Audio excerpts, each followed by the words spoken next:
해궁을 원합니다. 한국. 2026년 4월 드디어 해궁이 그 모습을 드러냈습니다. 국산 함대공 미사일 해궁이 말레이시아 수출에 성공한 것이었죠. 이번 수출이 고무적인 이유는 천궁에 이어 국산 무기가 세계적으로 높은 평가를 받고 있다는 점이었습니다. 이번 수출 규모는 1,400억 원. 동남아에도 한국 방산이 위력을 떨칠까요? 지금부터 그 전말을 공개합니다. 새벽 4시였습니다. 이스탄불 조선소 설계실의 형광등은 그 시간에도 꺼지지 않았고 창밖으로는 보스포루스 해협의 검은 수면 위에 항구 불빛들이 조용히 흔들리고 있었습니다. 저는 케말 아이든, 튀르키예 방산기업 STM의 함정 설계 수석 엔지니어입니다. 쉽게 말하면 군함을 설계하는 사람이죠. 45살이 되도록 배 만드는 일 외에는 변변히 잘하는 게 없는 사람입니다. 제가 이 일을 처음 시작한 건 24대였습니다. 그때는 연필로 선 하나 긋는 것도 손이 떨렸는데 20년이 지난 지금은 눈을 감고도 함정의 구조가 머릿속에 그려질 정도가 됐습니다. 군함 하나를 설계한다는 건 단순히 쇳덩어리를 조립하는 일이 아닙니다. 그 배에 탈 수십 명의 승조원들이 바다 위에서 살아 돌아올 수 있느냐, 없느냐가 설계도 한 장에 달려 있으니까요. 그래서 저는 늘 마지막 검토를 혼자 했습니다. 아무도 없는 새벽에 소음 하나 없는 공간에서 도면 구석구석을 다시 한번 훑어보는 것이 제 오랜 습관이었죠. 그날 밤 제 앞에는 말레이시아 해군 군함 사업의 최종 설계 검토 자료가 펼쳐져 있었습니다. 우리 STM이 말레이시아 해군에 납품하기로 한 연안경비함 3척, 그 배들의 설계를 최종 점검하는 자료였죠. 연안경비함이라는 건 쉽게 말해 바다 위의 경찰차 같은 겁니다. 적의 배나 비행기가 접근해 오면 이를 막아내고 자국 해역을 순찰하며 지키는 군함이죠. 우리 STM이 수출한 함정 중에서도 손꼽히는 대형 프로젝트였습니다. 저는 습관처럼 도면 전체를 천천히 훑다가 배의 뒷부분 헬기 경납고 위쪽에 표시된 작은 사각형 하나에서 시선이 멈췄습니다. 미사일 발사대 위치를 나타내는 표시였는데 그 옆에 작게 달린 주석 한 줄이 묘하게 마음에 걸렸습니다. 탑재 무기 말레이시아 발주처 별도 지정. 별도 지정. 그 네 글자를 손가락으로 짚으며 저는 잠시 생각에 잠겼습니다. 우리 STM이 군함을 만들 때는 배의 구조부터 엔진, 무기까지 하나의 흐름 안에서 함께 설계하는 것이 우리가 자랑으로 여기는 방식이었거든요. 배와 무기는 따로 노는 물건이 아니라 마치 사람의 몸과 팔다리처럼 하나로 맞물려 움직여야 한다는 것이 제 20년 경험이 가르쳐준 원칙이었으니까요. 저는 담배 한 개비에 불을 붙이고 창밖을 한참 바라봤습니다. 보스포루스 해협 건너편 불빛들이 새벽 수면 위에서 잔잔하게 흔들리고 있었고 저 바다 어딘가를 우리가 지금껏 만든 군함들이 이 시간에도 오가고 있을 터였습니다. 선체 설계부터 조타실 배치, 엔진실 배관 하나하나까지 제 손을 거치지 않은 구석이 없는 배들이었습니다. 그런데 그 배 위에 내가 모르는 무기가 올라간다.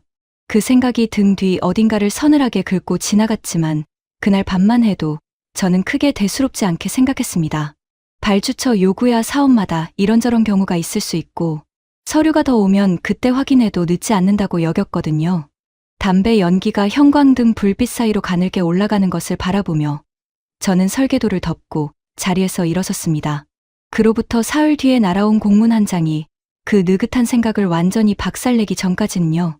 공문의 내용은 놀랄 만큼 짧았습니다. 말레이시아 국방부는 이번 연안경비함 사업에서 탑재할 방공 미사일로 대한민국 LIG 디펜스 앤 에어로스페이스의 해궁을 지정한다. STM은 해궁 탑재에 필요한 구조 수정 및 전투체계 연동 작업을 전적으로 책임진다. 저는 그 공문을 3번 읽었습니다. 읽을 때마다 같은 줄에서 손가락이 멈췄습니다. 대한민국. 한국 미사일이었습니다. 그것도 해외 수출 실적이 단 한 건도 없는 한국 해군 함정에만 탑재돼 운용 중인 신형 무기였습니다. 저는 곧바로 자료를 뒤졌습니다. 해궁. 한국이 독자 개발한 단거리 함대공 방어 미사일로 쉽게 말하면 적의 미사일이나 전투기가 아군 함정을 향해 날아올 때 이를 공중에서 요격해 격추하는 무기였습니다. 개발 시작이 2011년이고 한국 해군 실전 배치가 2021년, 그리고 해외 수출 이력 없음. 그게 전부였습니다. 공문을 내려다보고 있을 때 설계실 문이 열리며 수석 설계팀장 오르안이 들어왔고 제 굳은 표정을 보더니 들고 있던 머그잔을 조용히 내려놓았습니다. 무슨 일이야, 케말. 제가 말없이 공문을 밀어주자 오르아는 앉지도 않고 서서 한 줄씩 읽어 내려갔습니다. 다 읽고 나서 의자 등받이에 천천히 기대며 길게 숨을 내쉬었죠. 말레이시아 측이 결정한 거잖아. 우리가 뒤집을 수 있는 게 아니야. 우리 배에 달릴 무기인데 우리가 검증도 못한 걸 그냥 올리자는 말이야? 목소리가 조금 높아진 걸 스스로도 느꼈습니다. 오르아는 반박하지 않았습니다. 잠시 무거운 침묵이 흘렀고 그가 낮은 목소리로 천천히 말했습니다. 케말, 우리는 배를 만드는 사람이야. 그런데 배를 만드는 사람이라면 알아야 해. 배를 지키는 건 결국 무기라는 걸. 그 무기가 제 몫을 못하면 우리가 아무리 완벽하게 배를 만들어도 바다 위에서는 아무 의미가 없어. 저는 그 말이 위로인지 경고인지 한동안 판단이 서지 않았습니다. 오르안이 잠시 뜸을 들이다 덧붙였죠. 믿을 수 없으면 직접 가서 봐. 그게 내가 할 수 있는 유일한 방법이야. 그 말이 가슴 한켠에 조용히 박혔습니다. 잠시 뒤 오르안이 자리를 뜨고 설계실에 다시 저 혼자 남았을 때 저는 책상 위 공문을 한참 동안 내려다봤습니다. 배를 지키는 건 결국 무기야. 그 한 문장이 머릿속에서 좀처럼 사라지지 않았습니다. 공문 도착 이틀 뒤 공식 사업 착수 회의가 이스탄불 STM 본사 대회의실에서 열렸습니다. 말레이시아 국방부 사업 담당자 2명이 화상으로 접속해 있었고 STM 쪽에서는 사업총괄 부사장 에르칸을 필두로 설계, 체계 통합, 조달 팀장들이 자리를 가득 채웠습니다. 저는 설계 수석 자격으로 테이블 끝자리에 앉아 있었고 화면 한편에는 해군 관련 기술 자료를 몰래 열어둔 채였습니다. 에르칸이 전체 일정을 설명했습니다. 함정 3척의 건조는 4개월 뒤 시작, 진수는 2028년 상반기, 말레이시아, 인도는 2029년 말이 목표였습니다. 그리고 그 일정 안에 한국 LIG, 디펜스 앤 에어로스페이스와 기술 협력을 완료하고 해군을 우리 배의 전투 지휘 시스템에 완벽하게 연동시켜야 한다는 조건이 붙어 있었죠. 전투 지휘 시스템이란 쉽게 말해 배의 두뇌 같은 겁니다. 레이더가 적을 감지하면 그 정보가 이 시스템으로 들어오고 시스템이 미사일에게 어디를 향해 날아가라고 명령을 내리는 구조죠. 배와 미사일이 이 시스템을 통해 하나처럼 움직여야 하는데 처음 써보는 한국 미사일을 이 시스템에 연결하는 작업이 결코 간단하지 않다는 걸 저는 이미 알고 있었습니다. 회의가 진행되는 내내 저는 화면 속 말레이시아 담당자들의 얼굴을 유심히 살폈습니다. 왜 하필 한국 미사일이냐고 직접 묻고 싶었지만 공식 회의 자리에서 발주처의 선택을 따져 묻는 건 외교적으로도 사업적으로도 적절하지 않다는 걸 알고 있었습니다. 저는 그 질문을 속으로 삼키고 회의 내내 말 한마디 없이 메모만 했습니다. 회의가 끝나고 팀원들이 하나둘 빠져나갈 때 체계통합 팀장 셀추크가 제 옆에 슬며시 앉으며 나직하게 말했습니다. 케말 형, 솔직히 나는 걱정돼요. 한국 미사일이 우리 배 시스템이랑 규격이 맞는지 서류상으로는 확인이 안 되잖아요. 이런 식으로 연동 작업을 해본 전례가 우리한테 없는데 저도 같은 걱정을 하고 있었지만 그 순간 제 안에서 더 크게 올라오는 감정은 걱정이 아니라 불쾌함이었습니다. 우리가 20년 동안 쌓아온 기술로 설계한 배에 우리가 검증하지 않은 무기가 올라간다는 사실 자체가 직업인으로서의 자존심을 건드렸으니까요. 저는 셀추크에게 짧게 대답했습니다. 걱정하기 전에 알아야지. 모르는 채로 앉아있는 게 진짜 문제야. 그날 저녁 혼자 남아 해공 자료를 다시 처음부터 들여다봤습니다. 길이 3m 조금 넘는 이 미사일은 한 가지 특징이 눈에 띄었습니다. 적을 추적하는 탐색기가 2가지 방식을 동시에 쓴다는 것이었습니다. 전파로 탐지하는 방식과 열감지로 추적하는 방식을 함께 쓰는 구조였죠. 한 가지가 방해를 받아도 다른 하나가 대신한다는 원리인데 그 발상은 인정할 수 있었습니다. 하지만 설계도면 위의 숫자가 아무리 그럴듯해 보여도 저는 직접 눈으로 보지 않은 것은 믿지 않는 사람이었습니다. 착수 회의가 끝나고 열흘이 지난 아침이었습니다. 저는 오전 내내 해궁을 우리 배에 맞게 장착하기 위한 구조 수정 도면을 들여다보다가 점심을 먹으러 식당으로 내려가는 엘리베이터 안에서 에르칸 부사장과 마주쳤습니다. 그는 제 얼굴을 보자마자 짧게 말했습니다. 케말, 오늘 오후에 내 방으로 와. 에르칸의 방에는 인쇄된 뉴스 기사 몇 장이 책상 위에 펼쳐져 있었습니다. 저는 가까이 다가가 헤드라인을 읽었습니다. 남중국해 필리핀 해군 초계함, 중국 무인기 공습으로 심각한 피해 입어. 기사는 최근 남중국해에서 긴장이 고조되는 가운데 필리핀 해군의 소형, 경비함 한 척이 정체불명의 소형 무인기, 여러 대의 동시 공격을 받아 함교와 갑판 상당 부분이 파손됐다는 내용이었습니다. 인명 피해도 있었습니다. 그 함정에는 근접방어 무기가 장착돼 있었지만 여러 방향에서 동시에 날아드는 소형 표적들에 제대로 대응하지 못했다는 분석이 함께 실려 있었습니다. 저는 기사를 다 읽고 나서 에르칸을 바라봤습니다. 그는 팔짱을 낀 채 창밖을 보고 있다가 천천히 입을 열었습니다. 말레이시아가 왜 해궁을 지정했는지 이제 조금 감이 와 저는 바로 대답하지 않았습니다. 에르칸이 말을 이었습니다. 남중국해 상황이 지금 어떤지 자네도 알잖아. 말레이시아도 그 바다에서 중국과 영토 분쟁 중이야. 자기네 배가 바다에 나갔을 때 하늘에서 뭔가 날아오면 막을 수 있어야 하는데 기존 근접방어 무기만으로는 부족하다는 걸 필리핀 사례를 보면서 직접 느낀 거야. 그러니까 더 정확하고 더 멀리서 유격할 수 있는 미사일이 필요한 거고. 저는 에르칸이 펼쳐놓은 기사를 다시 내려다봤습니다. 파손된 필리핀 함정의 사진이 실려 있었는데 함교, 유리가 산산조각 난 채 연기가 피어오르는 모습이었습니다. 그 함정에 탔던 승조원들의 얼굴이 어떤 표정이었을지 이상하게도 그 생각이 머릿속을 떠나지 않았습니다. 그래서 우리더러 어쩌라고 한국에 가. 직접 가서 해궁이 실제로 어떻게 작동하는지 확인해. 우리 배에 달릴 거라면 우리가 먼저 믿을 수 있어야 하잖아. 저는 그 자리에서 바로 대답하지 않았습니다. 하지만 마음속에서는 이미 무언가가 움직이기 시작하고 있었습니다. 피격된 함정 사진이 자꾸만 눈앞에 어른거렸거든요. 한국에 간다. 그 말이 생각보다 쉽게 입 밖으로 나오지 않았습니다. 에르칸의 방에서 나온 뒤 저는 설계실로 돌아가지 않고 조선소 야적장 쪽으로 발걸음을 옮겼습니다. 건조 중인 선체들이 줄지어 서 있는 그 넓은 공간을 혼자 걸으면서 저는 머릿속으로 이런저런 생각을 정리하려 했습니다. 한국에 간다는 게 문제가 아니었습니다. 진짜 문제는 그 방문의 의미였습니다. 내가 한국에 가서 해궁을 직접 검증한다는 것은 처음부터 반대했던 이 결정을 내 손으로 받아들이겠다는 신호가 될 수도 있었거든요. 그리고 그건 제 자존심이 쉽게 허락하지 않는 일이었습니다. 솔직히 말하면 저는 한국 방산 기술에 대해 아는 게 거의 없었습니다. 한국이 조선업 강국이라는 건 알고 있었습니다. 배를 만드는 기술로는 세계 최고 수준이라는 것도 알고 있었죠. 하지만 미사일은 다른 얘기였습니다. 미사일을 제대로 만들려면 수십 년의 기술 축적이 필요하고 그 기술이 실전에서 검증되기까지 또 긴 시간이 걸립니다. 미국은 수십 년 전부터 이 분야에서 세계를 이끌어왔고 유럽도 오랜 역사를 가지고 있습니다.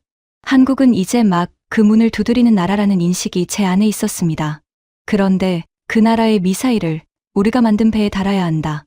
야적장 끝에 세워진 미완성 선체 앞에서 저는 걸음을 멈췄습니다.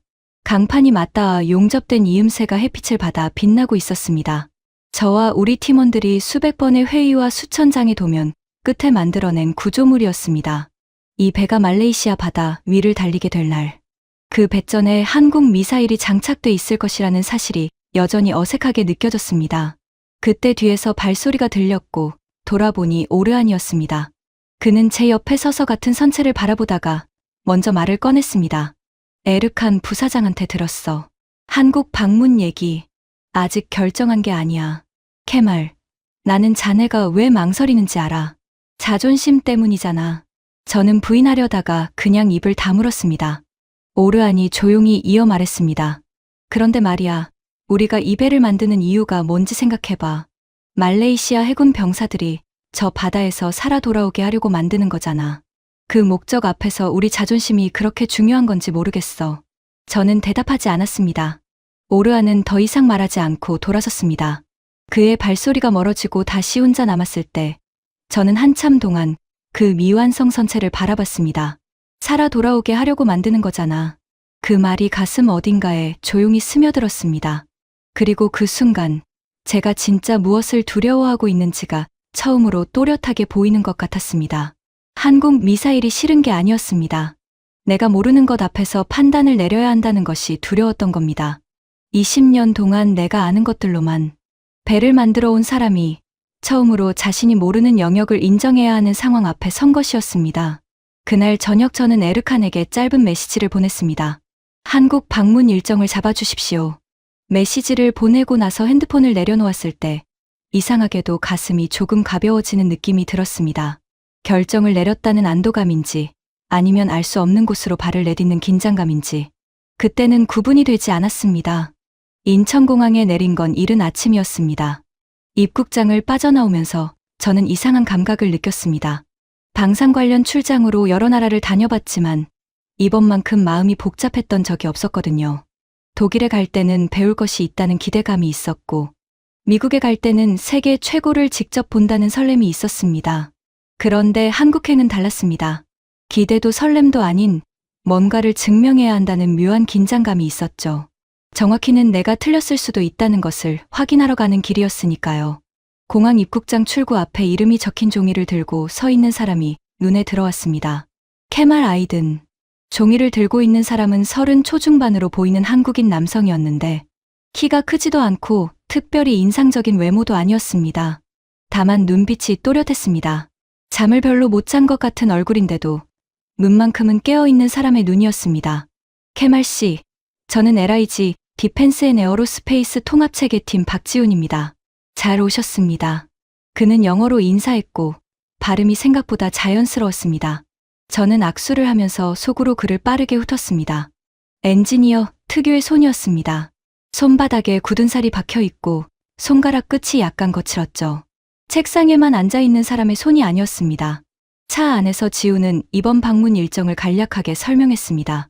첫날은 회사 시설 견학과 기술 브리핑, 이튿날은 해군 협조를 받아 실제 한국 해군 함정에서의 운용 현황을 보여주기로 했다고 했습니다. 그리고 사흘째에는 실사격 시험을 참관할 수 있도록 준비해뒀다고 했죠. 저는 창밖으로 스쳐 지나가는 한국의 풍경을 바라보면서 짧게 물었습니다. 솔직히 물어볼게요. 해군이 우리 배 전투 지휘 시스템에 연동될 수 있다고 자신 있어요? 지우는 잠깐 앞을 보다가 고개를 돌렸습니다. 당황하거나 말을 돌리는 기색이 없었습니다. 자신 있습니다. 다만 그 자신감이 어디서 오는지는 제가 직접 보여드리는 게 말보다 빠를 것 같아요. 저는 그 대답이 마음에 들었습니다. 허풍도 아니고 지나친 겸손도 아닌 딱 엔지니어가 할 법한 대답이었으니까요. 하지만 마음에 든다는 것과 믿는다는 것은 다른 얘기였습니다. 저는 다시 창밖으로 시선을 돌렸습니다. 회사 정문을 들어서면서 저는 처음으로 해군 실물 모형을 봤습니다. 로비 한편에 전시돼 있었는데 길이가 3m 조금 넘는 미사일이 수직으로 세워져 있었습니다. 생각보다 날렵한 형태였습니다. 선이 군더더기 없이 깔끔했고 앞부분의 탐색기, 덮개 부분이 특히 정밀하게 가공돼 있다는 것이 멀리서도 보였습니다. 저는 모형 앞에 잠시 멈춰섰습니다. 이것이 내 배 위에 올라갈 물건이라는 생각이 처음으로 실감나게 느껴졌습니다. 지훈이 옆에서 조용히 말했습니다.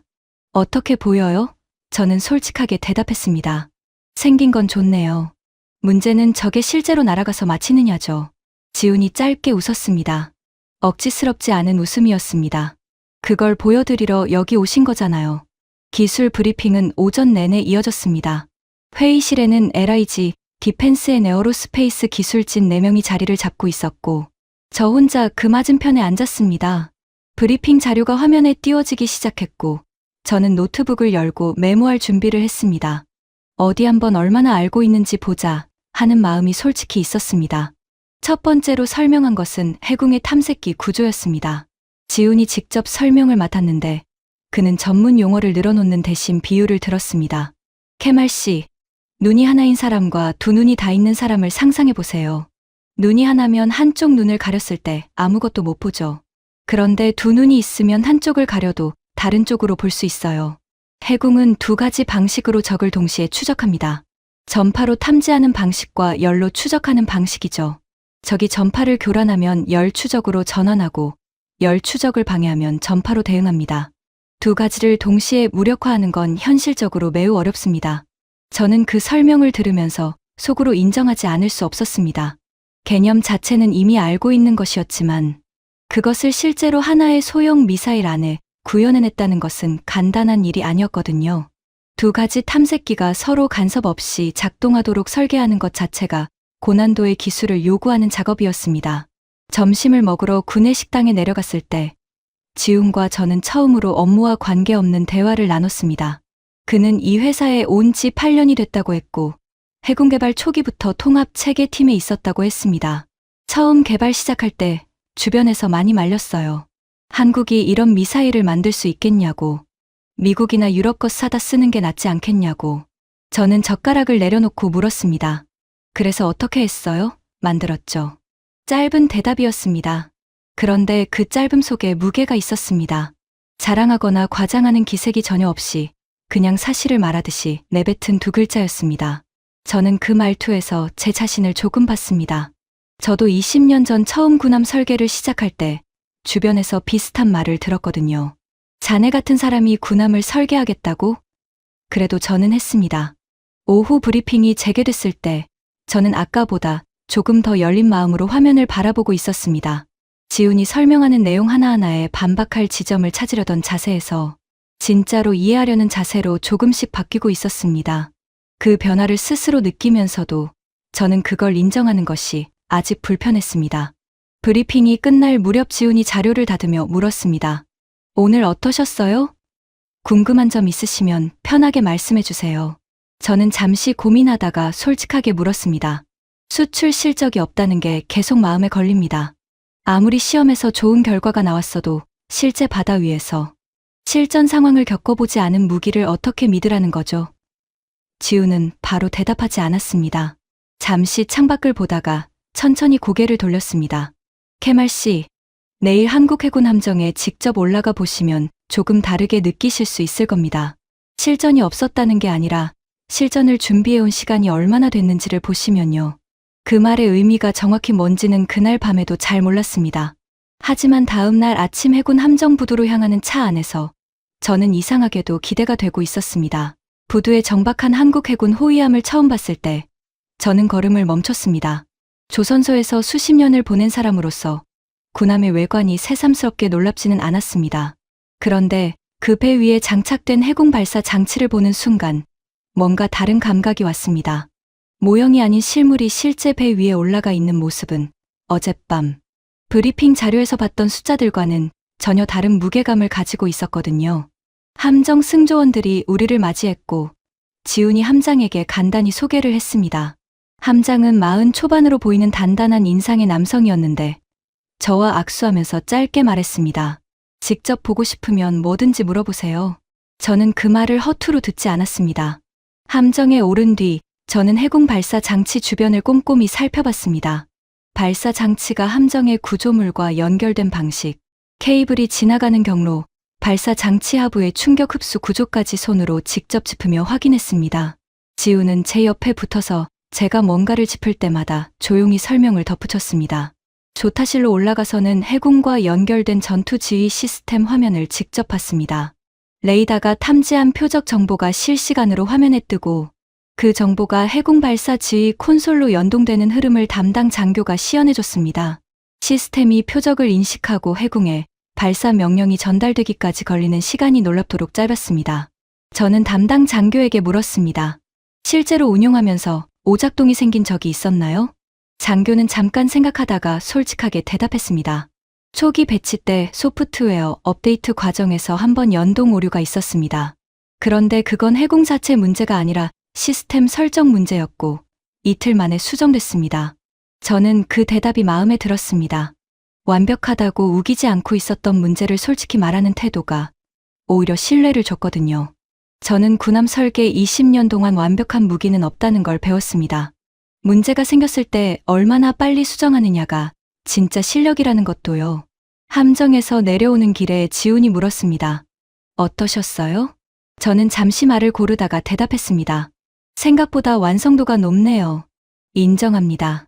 그 말이 나 자신도 놀랍게 느껴졌습니다. 이스탄불을 떠날 때만 해도 절대 쉽게 나오지 않을 것 같았던 말이었거든요. 지훈은 특별히 기뻐하는 내색을 하지 않았습니다. 다만 고개를 한번 끄덕였을 뿐이었는데 그 담담함이 저는 또 마음에 걸렸습니다. 내일이 진짜라는 걸 그도 알고 있는 것 같았습니다. 사흘째 되는 날 실사격 시험이 기다리고 있었으니까요. 실사격 시험은 서해 해상에서 진행됐습니다. 새벽 5시에 숙소를 나섰고 차를 타고 군 전용 부두로 이동해서 배로 갈아탔습니다. 바다 위는 바람이 제법 세게 불었고 하늘은 낮게 깔린 구름으로 흐려 있었습니다.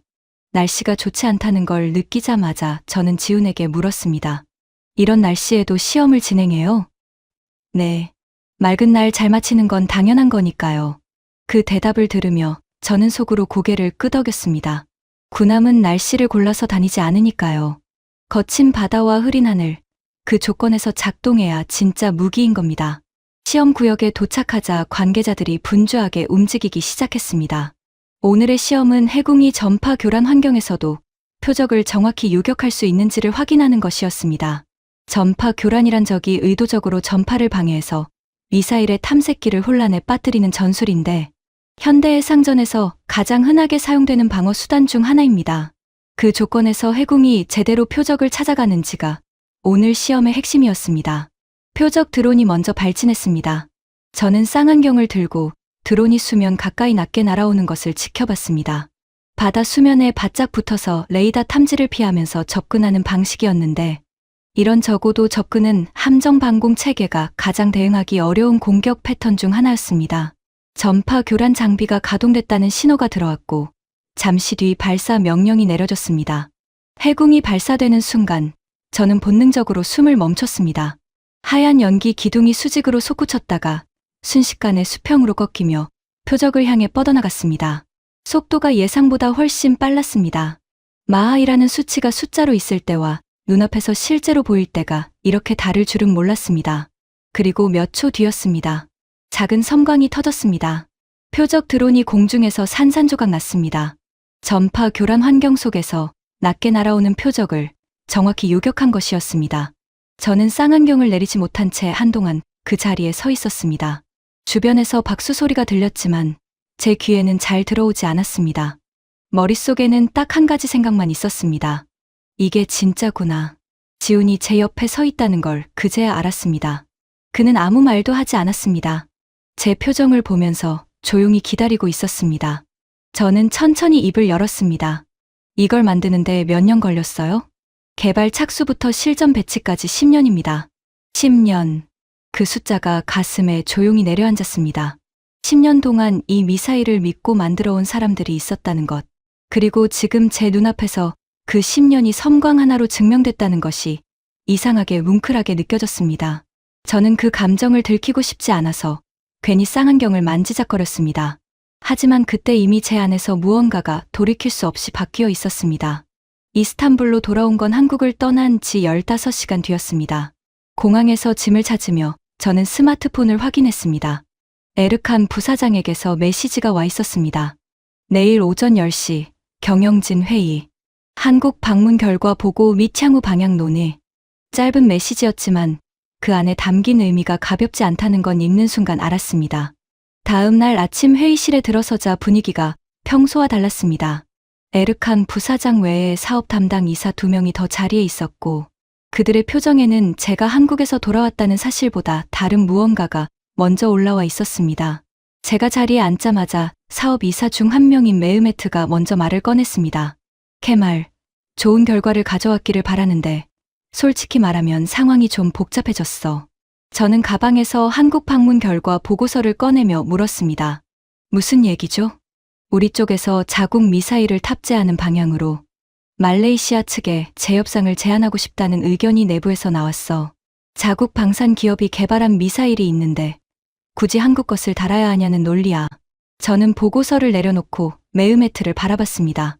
그가 말한 자국 미사일이 어떤 수준인지 저도 알고 있었습니다.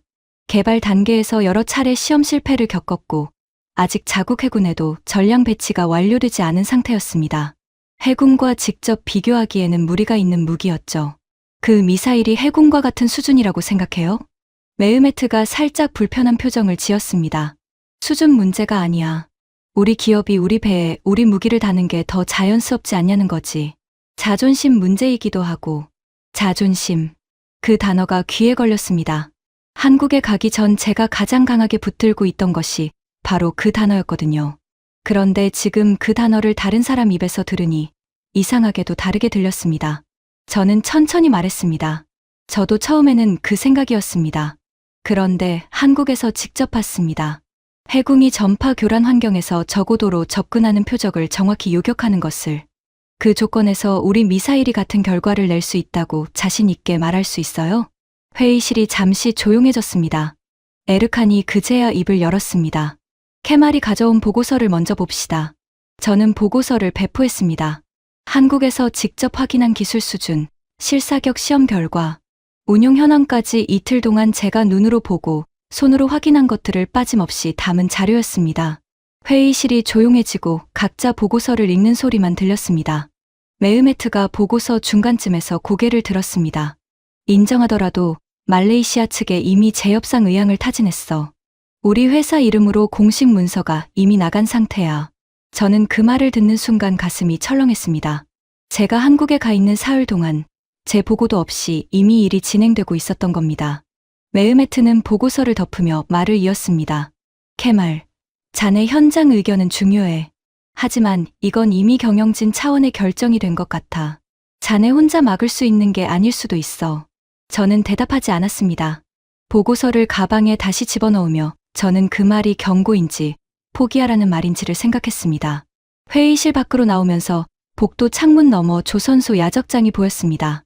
우리가 건조 중인 말레이시아 함정의 선체가 저 멀리 서 있었고 아직 아무것도 올라가지 않은 그 배전이 텅 비어 보였습니다. 그 빈자리에 무엇이 올라가느냐가 지금 제 손에서 멀어지고 있다는 느낌이 들었습니다. 그날 오후 저는 설계실로 돌아가지 않았습니다. 조선소 야적장 한켠에 있는 낡은 벤치에 혼자 앉아서 한참 동안 말레이시아 함정 선체를 바라봤습니다. 강판을 이어붙인 용접 자국이 햇빛 아래 선명하게 드러나 있었고 아직 내부 작업이 한창인 그 배의 앞부분에는 인부들이 분주하게 오가고 있었습니다. 저 배의 탈말레이시아 승조원들은 지금 이 순간 이스탄불 어딘가에서 이런 일이 벌어지고 있다는 것을 알지 못할 터였습니다. 오후 늦게 셀추크가 저를 찾아왔습니다. 그는 벤치 옆에 서서 잠시 말없이 있다가 천천히 입을 열었습니다. 케말 형, 방금 메흐메트 이사가 저한테도 얘기했어요.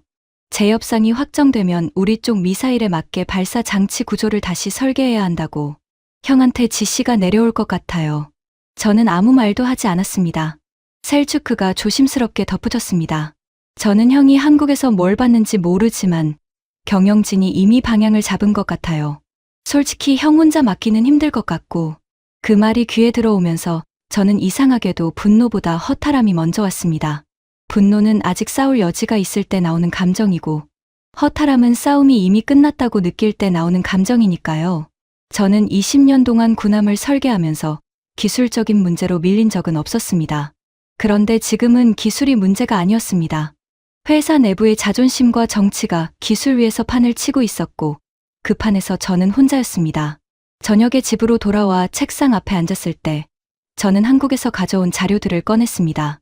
실사격 시험 현장에서 찍어온 사진들, 지훈이 브리핑 때 준 기술 자료, 그리고 제가 직접 메모한 노트였습니다. 사진 한 장에서 손이 멈췄습니다. 해궁이 발사되던 순간이었는데 하얀 연기 기둥이 수직으로 솟구치는 그 장면이 선명하게 찍혀 있었습니다. 그리고 그 아래 제가 메모해둔 한 줄이 눈에 들어왔습니다. 전파 교란 환경, 적어도 표적, 요격 성공. 그 세 줄이 지금 아무 의미 없는 것이 될 수도 있었습니다. 제가 직접 눈으로 확인하고 손으로 기록한 사실들이 회의실 안의 논리에 밀려 사라질 수도 있었습니다. 저는 노트를 덮고 불을 껐습니다. 어두운 방 안에서 천장을 바라보며 처음으로 이런 생각이 들었습니다. 내가 틀린 건가? 내가 너무 많은 것을 혼자 떠안으려는 건가? 그 생각이 드는 순간 가슴 한켠이 무너지는 것 같은 느낌이 났습니다. 잠이 오지 않았습니다. 새벽 2시가 넘었는데도 저는 침대에 누운 채 천장만 바라보고 있었습니다. 창밖으로 보스포루스 해협의 불빛이 흔들리고 있었고 가끔 지나가는 화물선의 엔진 소리가 낮게 깔렸습니다. 그 소리를 들으면서 저는 20년 전을 생각했습니다. 처음 군함 설계 일을 시작했을 때 도면 앞에 앉을 때마다 느꼈던 그 감각이요. 이 선 하나가 결국 바다 위 누군가의 삶과 이어진다는 묵직한 감각이었습니다. 저는 자리에서 일어나 거실로 나왔습니다. 불도 켜지 않은 채 소파에 앉아서 어둠 속에 한참 있다가 손에 스마트폰을 들었습니다. 지훈에게 메시지를 보낼까 말까 한참을 망설였습니다. 새벽 2시에 출장지에서 만난 상대방 엔지니어에게 연락하는 게 이상한 짓이라는 건 알았습니다. 하지만 지금 이 마음을 나눌 사람이 달리 떠오르지 않았습니다. 저는 결국 짧은 메시지를 보냈습니다. 지훈 씨, 혹시 지금 깨어 있어요? 답장이 오는 데는 5분도 걸리지 않았습니다. 네, 깨어 있어요. 무슨 일 있으세요? 저는 한참을 망설이다가 솔직하게 썼습니다. 회사 내부에서 제 협상 움직임이 있다는 것, 제 보고서가 묵살될 것 같다는 것, 그리고 제가 지금 어떤 기분인지를 짧게 적었습니다. 보내고 나서 후회가 밀려왔습니다. 괜히 내부 사정을 상대방에게 털어놓은 것 같아서요. 그런데 지훈의 답장은 예상과 달랐습니다. 케말 씨, 저도 비슷한 경험이 있어요. 해군 개발 중간에 예산이 삭감되고 사업 자체가 취소될 뻔한 적이 있었거든요. 그때 저도 같은 생각을 했어요. 내가 틀린 건가? 내가 너무 혼자 버티는 건가? 그런데 그때 버텼기 때문에 지금 이게 있는 거예요. 저는 그 메시지를 몇 번 읽었습니다. 위로의 말을 기대했던 게 아니었는데 그 담담한 문장이 어떤 위로보다 더 깊이 들어왔습니다. 저는 답장을 보냈습니다. 어떻게 버텼어요? 잠시 뒤 답장이 왔습니다. 내가 본 것을 믿었어요. 회의실에서 일어나는 일이 아니라 현장에서 내가 눈으로 확인한 것을 믿었습니다. 케말 씨도 보셨잖아요. 직접 보셨잖아요. 저는 스마트폰을 내려놓고 어두운 거실에 한참 앉아 있었습니다. 창밖에 해협 불빛이 여전히 흔들리고 있었고 저 멀리 화물선 하나가 천천히 지나가고 있었습니다. 누군가가 설계한 배가 누군가가 만든 엔진을 달고 밤바다를 건너고 있었습니다. 그 배 위의 선원들은 자신이 탄 배를 설계한 사람이 지금 이 순간 어디서 무엇을 하고 있는지 모르겠지만 그 배가 안전하게 항해하고 있다는 사실은 변하지 않는 것이었습니다. 내가 본 것을 믿자. 그 생각이 새벽 어둠 속에서 조용히 자리를 잡았습니다. 저는 자리에서 일어나 책상 앞에 앉았습니다. 그리고 노트북을 열었습니다. 경영진에게 보낼 보고서가 아니었습니다. 말레이시아 해군 발주처 담당자에게 직접 보낼 기술 검토 의견서였습니다. 제가 한국에서 직접 눈으로 확인한 것들을 설계 엔지니어의 언어로 정리하는 작업이었습니다. 새벽 내내 자판을 두드리면서 저는 이상하게도 처음으로 이 일이 끝날 것 같다는 예감이 들었습니다. 의견서를 완성하는데 사흘이 걸렸습니다. 그 사흘 동안 저는 회사에서 말없이 도면 작업을 했고 저녁마다 숙소로 돌아와 의견서를 고치고 또 고쳤습니다. 셀주크가 눈치를 채고 한번 물어왔지만 저는 개인적인 작업이라고만 답했습니다. 에르칸 부사장도 재협상건으로 추가 지시를 내리지 않았습니다. 말레이시아 측의 공식 반응을 기다리는 중이라는 얘기가 들려왔습니다. 완성된 의견서는 12페이지였습니다.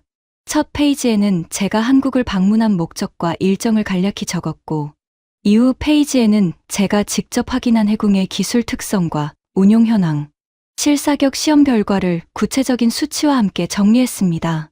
그리고 마지막에는 설계 엔지니어로서의 결론을 단 2문장으로 썼습니다. 해군은 말레이시아 해군의 작전 환경에 적합한 성능을 갖추고 있습니다. 이 의견서는 20년간 군함을 설계해온 엔지니어가 현장에서 직접 확인한 사실에 기반합니다. 저는 그 문서를 메흐메트 이사나 에르칸 부사장이 아닌 말레이시아 발주처 사업 담당자 앞으로 직접 발송했습니다. 회사 공식 채널이 아닌 제 명의로 보낸 것이었습니다. 그것이 어떤 결과를 가져올지 예상이 됐습니다. 인사 조치가 있을 수도 있었고 경영진과의 관계가 틀어질 수도 있었습니다. 하지만 그 문서를 발송 버튼을 눌렀을 때 지난 며칠 동안 가슴을 짓누르던 무게가 처음으로 가벼워졌습니다. 다음 날 오전 말레이시아 발주처에서 답신이 왔습니다. 케말 씨의 현장 검토 의견서를 수령했습니다. 추가 논의를 위해 오는 4월 쿠알라룸푸르에서 열리는 방산 전시회 기간 중 별도 면담을 요청합니다. 저는 그 메일을 읽고 잠시 멍하게 앉아 있었습니다. 예상보다 빠른 반응이었고 예상보다 진지한 반응이었습니다. 말레이시아 측도 이 상황을 그냥 지나치지 않겠다는 뜻이었죠. 오후에 에르칸 부사장이 저를 불렀습니다. 그의 표정은 화가 난 것도 아니고 기뻐하는 것도 아닌 복잡한 무언가가 섞인 얼굴이었습니다. 케말, 말레이시아 측에서 연락이 왔어. 자네가 보낸 의견서 때문에 재협상 논의를 일단 보류하겠다고 하는군. 저는 말없이 기다렸습니다. 4월 전시회에 자네가 직접 가줘야 할 것 같아. 말레이시아 측이 자네를 만나고 싶어 해. 저는 고개를 끄덕였습니다. 에르칸이 자리에서 일어나며 덧붙였습니다. 자네가 맡기를 바라네, 케말. 그 말이 승인인지 경고인지 여전히 알 수 없었지만 저는 그 자리에서 한 가지만 생각했습니다. 4월 쿠알라룸푸르, 그곳에서 이 모든 것이 결정될 터였습니다. 2026년 4월 22일 쿠알라룸푸르였습니다. 말레이시아 최대 방산 전시회가 열리는 행사장은 이른 아침부터 사람들로 가득했습니다. 세계 각국의 방산 기업들이 부스를 차리고 저마다의 무기와 기술을 선보이는 자리였습니다. 저는 STM 부스 한켠에 서서 행사장 전체를 둘러봤습니다. 어디를 봐도 사람이었고 어디를 봐도 무기였습니다. 그때 맞은편 부스에서 낯익은 얼굴이 보였습니다. LIG 디펜스 앤 에어로스페이스 부스 앞에서 방문객들에게 해군 모형을 설명하고 있는 지훈이었습니다. 그는 저보다 먼저 저를 발견했고 짧게 고개를 끄덕였습니다. 저도 고개를 끄덕였습니다. 말 한마디 없는 인사였지만 그걸로 충분했습니다. 오전 10시에 말레이시아 국방부 관계자들과의 면담이 시작됐습니다. 회의실은 작았지만 분위기는 진지했습니다. 말레이시아 측 사업 담당 국장이 제 의견서를 인쇄해서 테이블 위에 올려놓은 채 앉아 있었습니다. 저는 그 자리에서 20분 동안 제가 한국에서 직접 확인한 것들을 처음부터 다시 설명했습니다. 기술 수치가 아니라 현장에서 느낀 것들을 중심으로 최대한 솔직하게 얘기했습니다. 국장이 조용히 듣다가 입을 열었습니다. 케말 씨, 우리가 해궁을 선택한 이유가 있어요. 스펙 때문만이 아니라 이 미사일을 만든 사람들이 어떤 사람들인지를 우리가 먼저 봤거든요. 케말 씨의 의견서를 읽으면서 우리 판단이 틀리지 않았다는 걸 확인했습니다. 저는 그 말의 의미를 한참 생각했습니다. 말레이시아가 해궁을 선택한 것은 숫자가 아니라 사람을 봤기 때문이라는 뜻이었습니다. 그리고 제 의견서가 그 판단을 뒷받침하는 역할을 했다는 것이었죠. 면담이 끝나고 회의실을 나서는 길에 저는 복도에서 지훈과 마주쳤습니다. 그도 방금 어딘가에서 회의를 마치고 나오는 참이었는지 서류를 들고 있었습니다.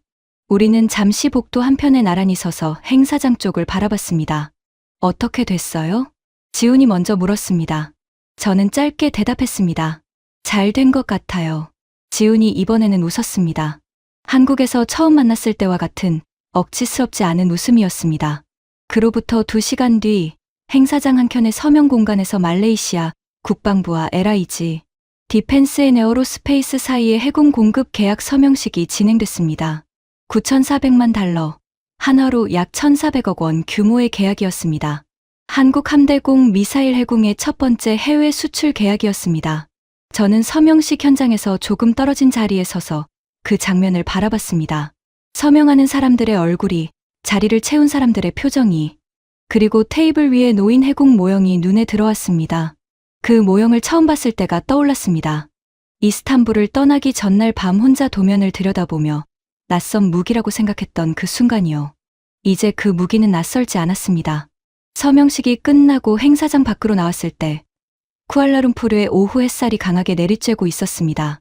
저는 행사장 앞 광장 벤치에 혼자 앉아서 잠시 아무것도 하지 않았습니다. 스마트폰도 들여다보지 않고 서류도 펼치지 않고 그냥 햇빛 속에 앉아 있었습니다.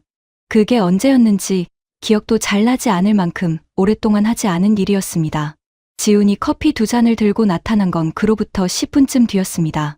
그는 말없이 한 잔을 건네고 옆에 앉았습니다. 우리는 한동안 아무 말도 하지 않았습니다.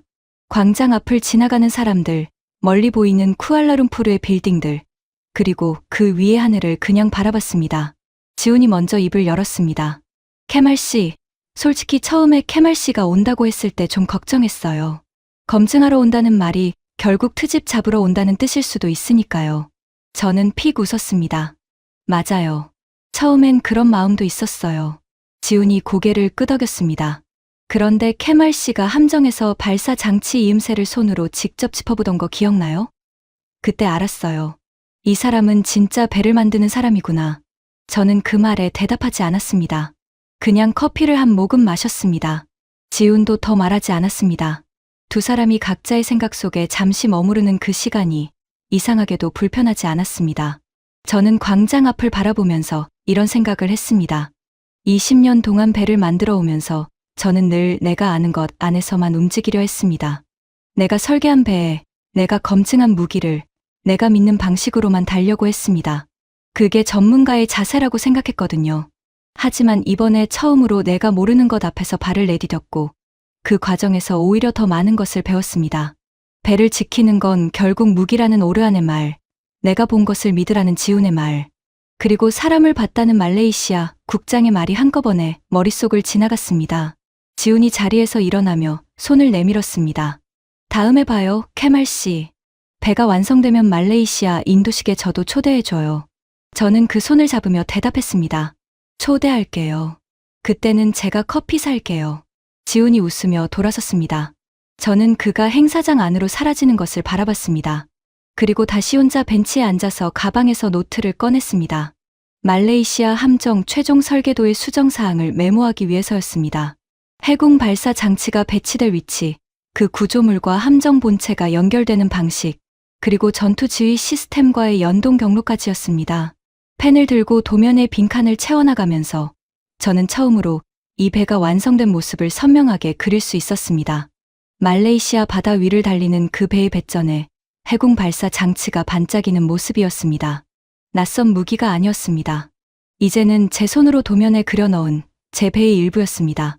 저는 도면 마지막 칸에 서명을 했습니다. 케말 아이든. 그 이름 아래 날짜를 적었습니다. 2026년 4월 22일, 쿠알라룸푸르. 바다는 여전히 넓었고, 이제 그 바다를 달릴 배에는 방패가 생겼습니다. 여러분, 오늘 이야기 어떠셨나요? 저는 이번 이야기를 준비하면서 한 가지 질문을 계속 붙들고 있었습니다. 좋은 기술은 어떻게 세상에 인정받는가? 라는 질문이었습니다. 해궁은 2011년 개발을 시작해서 2021년 한국 해군 함정에 처음 탑재됐습니다. 그리고 2026년 4월 22일 말레이시아 쿠알라룸푸르에서 열린 아시아 최대 방산 전시회에서 마침내 첫 번째 해외 수출 계약을 체결했습니다. 약 1,400억 원 규모의 계약이었고 한국 함대공 미사일이 처음으로 외국 해군 함정에 올라가게 된 역사적인 순간이었습니다. 그런데 이번 계약에는 특별한 점이 하나 있었습니다. 해궁이 탑재될 함정이 한국 배가 아니라 튀르키예 방산기업 STM이 건조한 말레이시아 해군 연안 초계함이라는 점이었습니다. 한국의 미사일이 튀르키예의 배에 올라타서 말레이시아 바다를 지키게 된 것이죠. 세 나라의 기술이 하나의 함정 위에서 만난 셈입니다. 저는 바로 이 지점에서 이야기를 시작하고 싶었습니다. 우리가 흔히 방산 수출 이야기를 들을 때는 계약 금액과 성능 수치에 집중하게 됩니다. 하지만 그 계약서의 서명이 이루어지기까지 눈에 보이지 않는 수많은 과정들이 있습니다. 서로 다른 나라의 기술자들이 처음에는 경계하고 때로는 자존심을 부딪히면서도 결국 같은 목표 앞에서 손을 맞잡는 그 과정이요. 오늘 이야기 속 케말은 가상의 인물입니다. 하지만 그가 겪은 갈등, 낯선 기술 앞에서 느낀 불신과 자존심, 그리고 직접 눈으로 확인한 뒤 마음이 바뀌는 그 순간은 실제 현장, 어딘가에서 분명히 일어나고 있을 일이라고 저는 생각합니다. 좋은 기술은 결국 사람을 통해 세상에 전달되고 그 사람들 사이에서 신뢰가 쌓일 때 비로소 진짜 가치를 인정받으니까요. 한국이 해궁을 만드는 데 10년이 걸렸습니다. 그 10년의 무게가 2026년 4월 쿠알라룸푸르의 서명 한 장으로 세상에 나온 겁니다. 그 사실이 저는 참 감동적이었습니다. 오늘도 이 이야기를 끝까지 들어주신 여러분께 진심으로 감사드립니다. 구독과 좋아요는 저에게 다음 이야기를 준비할 수 있는 가장 큰 힘이 됩니다. 다음에도 세상 어딘가에서 일어나고 있는 감동적인 이야기로 찾아오겠습니다.